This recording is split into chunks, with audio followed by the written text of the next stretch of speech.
Assalamualaikum warahmatullahi wabarakatuh. Good morning guys. In this video, I will do the review or a discussion about the mid-semester question. Jadi ibu akan melakukan review atau pembahasan tentang soal PTS yang kemarin kalian telah kerjakan. Before nanti kita lanjut ke the next chapter, ibu mau kalian mengerti dahulu tentang materi yang sudah tersampaikan, dan jika nanti menemukan soal yang sama, nanti kalian tidak kebingungan. Nah, dengan video review ini nanti kalian bisa memprediksi, oh ternyata nilai saya mungkin nanti jelek nih gara-gara ngerjainnya asal-asalan nih, atau nggak mungkin alhamdulillah saya sudah melaksanakan atau saya sudah memberikan jawaban yang terbaik, seperti itu. So nggak usah lama-lama, let's go to the number 1. Okay. Nah, in the number 1 kalian disajikan sebuah dialog ya antara Sam and Carly. Sam di sana bilang, I'm just done the deadline. No, I'm very thirsty. Lalu si Carly-nya yang kalian harus isi atau belum ada dialognya. And Sam-nya bilang, yes please, thank you Carly. Nah, kalau yang sudah mengerti atau yang sudah paham mungkin bisa membedakan gitu ya. Ini percakapannya tentang apa? Masuk ke materi yang mana nih? Nah, tapi kalau yang belum paham mungkin masih kebingungan ya. Nah, jadi materi atau number 1 ini masuk ke materi offering and suggestion, yaitu saran dan tawaran. Nah, di sana Sam-nya bilang, I'm just done the deadline. Saya sudah menyelesaikan deadline saya. Now I'm very thirsty. Sekarang saya sangat thirsty. Itu apa? Haus ya. Dia merasa haus nih setelah menyelesaikan deadline. Nah, sebelum kalian menentukan jawaban si Carly di sini, kalian lihat dulu konteks kalimatnya, atau kalian lihat dulu kalimat yang Sam utarakan di akhir, yaitu yes please, thank you Carly. Nah, berarti dia mengucapkan terima kasih kan kepada Carly. Berarti si Carly-nya itu menawarkan sesuatu. Nah, jika Sam haus, apa yang dilakukan sama Carly? Ya, dia menawarkan untuk membawakan minuman mungkin ya. Nah, sebelumnya kita lihat materi tentang offering and suggestion yang sudah ibu share di Google Classroom or maybe in the WhatsApp. Nah, di sini ada beberapa example of offers. Ada may I give you, can I, shall I, should, would I, how about, shall I, and etc. And then gimana cara menentukan jawaban yang tepat dari pertanyaan number 1 tadi? Nah, kalian bisa pilih salah satu. Misalkan kalian di sana menemukan kalimat can I help you? Nah, tapi kalau kalimat can I help you aja kan itu kurang nyambung dengan dengan jawaban dari Sam-nya atau dengan kode yang Sam kasih, yaitu dia merasa haus. Karena dia sudah memberikan kode, maka si Carly ini harusnya menawarkan minuman. Nah, lihat kalimat yang keduanya, di sana ada shall I bring you something. Berarti haruskah saya membawakanmu teh gitu kan? Kalian bisa memilih jawabannya itu, atau mungkin bisa juga dengan kalimat lain, may I bring you something, atau enggak, kalau enggak tea juga bisa diganti, may I bring you some orange juice or iced tea or iced lemon tea, seperti itu. Nah, coba kita lihat di sini ya, kemungkinan jawabannya yang benar. Tapi ibu juga menemukan ada beberapa kesalahan, yang apa-apa ibu maklum, asal masih dalam konteks kalimat offering ini. Nah, di pilihan pertama ada may I bring you some tea, ada shall I bring you some orange juice, iced tea, yang tadi ibu bilang bisa diganti minumannya bebas apa aja. And then bisa lagi dengan kalimat yang lain, yaitu would you like me to bring you some tea? Maukah kamu saya bawakan teh? Nah, itu ya kalimatnya. Jadi kalian mungkin masih bingung menentukannya yang mana, nggak apa-apa. Kalian bisa menggunakan semua macam kalimat offering yang tadi, asalkan konteksnya itu nyambung dengan dialog yang tadi. Dia haus dan dia menawarkan minuman. Seperti itu ya. Oke, next kita beralih ke question number 2. Di sana juga sama, kalimatnya itu maksudnya pertanyaannya itu berupa dialog yang persis gitu, dengan question number 1. Di sini ada dialog antara Maya and Darin. Maya bilang, I'm terrible at English and I think I should do something about it. What do you suggest me to do? Nah, dia bertanya. And then Darin di sini ada beberapa bagian yang kosong, tapi ada juga yang sudah ada kalimatnya. Ini lebih gampang karena kalian sudah mendapatkan clue, gitu ya. Bla bla bla, it's a fantastic website for beginners. Nah, lalu Maya bilang, okay, I will try it. Thanks, Darin. Nah, kita lihat dari arti atau dari terjemahnya dulu ya. Maya itu bilang, I'm terrible at English and I think I should do something about it. Berarti dia merasa bahwa Englishnya tuh masih buruk gitu, masih belum terlalu bagus. And I think, dan saya pikir, I should do something about it. Saya harus melakukan sesuatu untuk mengatasi English dia yang masih buruk. Nah, dia bertanya, what do you suggest me to do? Berarti dia bertanya tuh udah ada clue-nya di sana, ada kata suggest. Berarti ini materi tentang suggestion dan dia minta saran. What do you suggest me to do? Apa yang kamu sarankan untukku? Apa yang kamu sarankan untuk aku lakukan gitu ya. Lalu Darinnya menjawab di sana, bla bla bla, it's a fantastic website for beginners. Ini adalah website yang fantastik, yang luar biasa untuk pemula.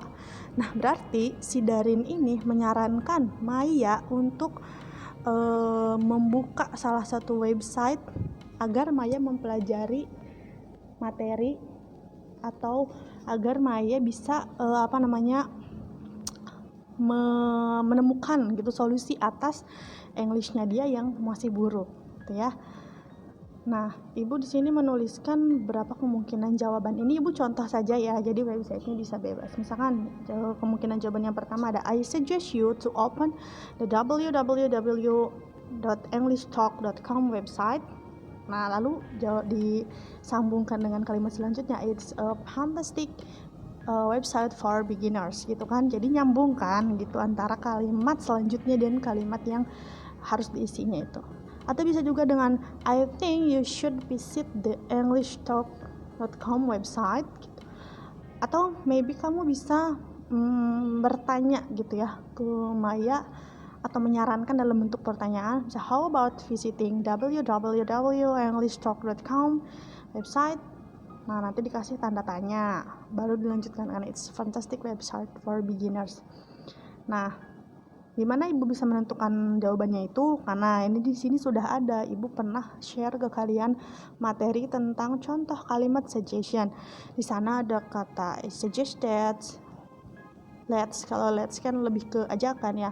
Ada why don't you, ada what about, ada how about, ada I suggest that, saya menyarankan. Nah, yang tadi betul sudah I suggest you to open the www.englishtalk.com. Jadi Darin itu menyarankan Maya untuk, aku menyarankan kamu untuk membuka website ini gitu, untuk belajar lagi. Lalu jawaban Mayanya, I will try it. Jadi akan mencoba. Seperti itu. Jadi sebelum kalian mengisi atau menentukan jawabannya, kalian bisa lihat dulu konteks kalimatnya. Lalu kalian nanti cocokkan, oh ini berhubungan dengan fantastic website, berarti website, berarti dia menyarankan untuk membuka website, something like that, seperti itu. Mungkin nanti kalau ada yang masih kebingungan atau yang ingin bertanya, nanti bisa chat ke Ibu saja ya, chat pribadi nggak apa-apa. Next, we are going to continue to the question number 3 and 4. Jadi pertanyaan number 3 and 4 ini sebenarnya tidak akan Ibu salahkan atau Ibu benar-benar nggak kasih nilai gitu, karena ini adalah about your opinion, tentang pendapat kalian gitu, apapun, tapi dengan syarat kalian mengerjakan atau memberikan jawaban sesuai dengan konteks atau kalimat yang tepat gitu ya. Bagaimana caranya mengemukakan pendapat dengan kalimat yang tepat. Number 3, this online study is more effective than offline. Mungkin ada kan menimbulkan beberapa opini ya, ada yang mungkin agree, ada yang mungkin disagree. Nah, tapi don't forget to give your reason. Jadi ada beberapa siswa yang hanya menjawab agree aja or disagree aja. Bahkan ada yang jawabnya cuma yes or no gitu. Itu bukan jawabannya. Karena kalau tentang opinion itu atau pendapat itu harus disertai dengan alasan kenapa kalian setuju, kenapa kalian tidak setuju ya.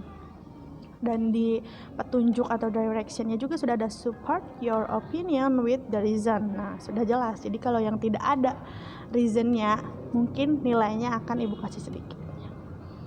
And then number 4, bullying is a prevalent in Moscow. Maksudnya ini pembulian itu katanya sangat lazim di sebagian sekolah lah. Tergantung jawaban kalian ya. Jadi number 3 and number 4 it is based on your opinion, based on your mind, okay? Nah, next we are going to the last question, number 5.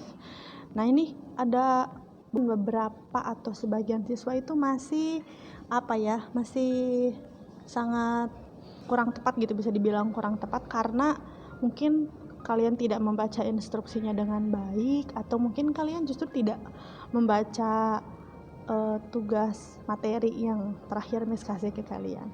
Tapi untuk number 5 ini Miss masih kasih keringanan ke kalian gitu, karena Missnya juga merasa belum sepenuhnya menjelaskan gitu, baru Miss kasih gambarannya sedikit, tapi jadwalnya keburu PTS gitu. It's okay. Jadi yang jawabannya asal nulis atau mungkin yang ditulis ulang doang ya, I will give you a little score. Nah, kita perhatikan dulu petunjuknya. Please make a formal invitation based on the clues below. Katanya buatlah sebuah undangan resmi berdasarkan clue di bawah ini. Don't forget to giving mark in each part of the invitation. Jangan lupa untuk memberikan tanda di setiap bagian invitation. Nah, di sini kan ada beberapa clue. SMK Muhammadiyah Kota Cirebon will conduct the Milad ceremony in 25 September 2020 at the Grand Trias Hotel.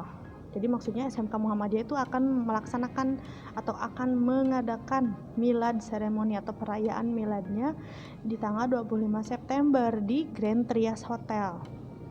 And then SMK Muhammadiyah Kota Cirebon will invite the headmaster of SMPN 1 Cirebon. Nah, kita lihat ke materi atau PowerPoint yang pernah Miss kasih ke kalian. Di sini ada part of formal invitation, ada beberapa part dan ada example-nya. Nah, jadi maksud Miss tadi ngasih clue ke kalian itu untuk kalian susun seperti yang dicontoh, yang sudah Miss contohkan. Di sana ada yang pertama ada the board of directors, itu number 1 itu ada name of the person who invited. Nama yang mengundangnya siapa. Berarti bisa diganti dengan SMK Muhammadiyah Kota Cirebon. And then yang bagian 2-nya, tadi bagian 2-nya nggak ada loh di clue-nya gitu. Nah, itu bisa kalian tambahkan sendiri atau mau disamakan dengan contoh nggak apa-apa. Nah, ini contoh example di sini itu sudah susunannya memang seperti itu. Kalau formal invitation in English itu memang tidak kayak di kita ada kop surat, ada titip mangsa dan segala macam. Itu nggak perlu. Malah susunannya juga memang seperti ini, ditulis di tengah-tengah, bahkan ditulis dengan kaligrafik, biasanya dengan tulisan-tulisan yang wonderful gitu, yang nggak biasa kayak gini. Nah, susunannya ini sudah Miss kasih dengan benar gitu di sini di example di materi sini. Makanya kemarin ada beberapa yang hanya menulis paragraf. Nah, itu bukan yang Miss mau sebenarnya, itu kalian hanya menyalin berarti.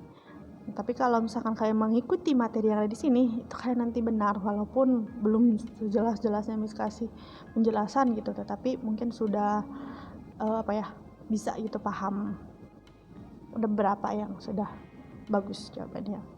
Nah, lalu nomor 2-nya itu di bawah ada request the pleasure, yang tadi nggak ada, bisa ditambahin sama kayak gini nggak apa-apa.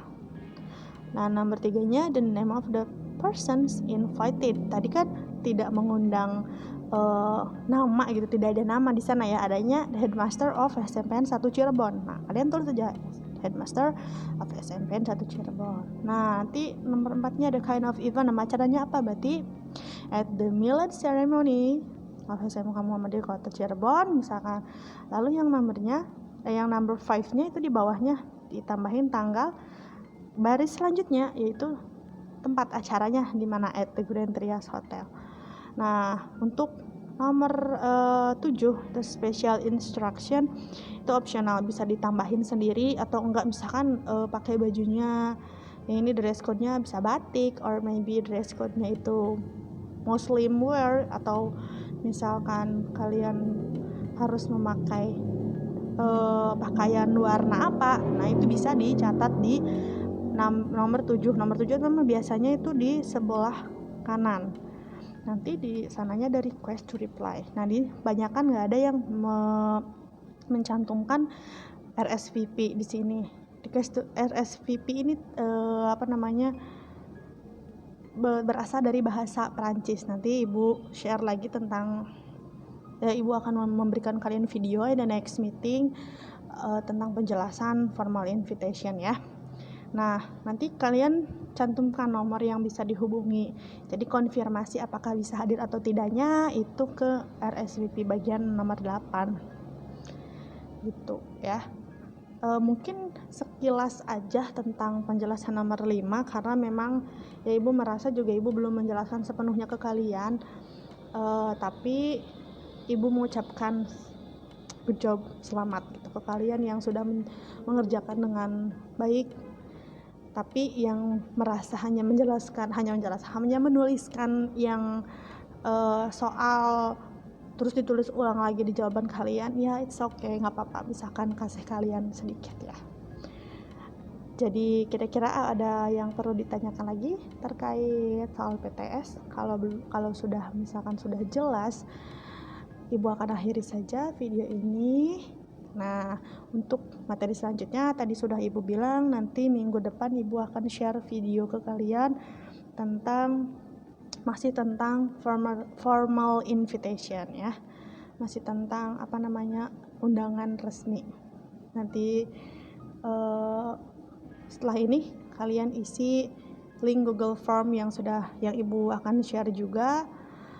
So, thank you sudah mendengarkan video ini.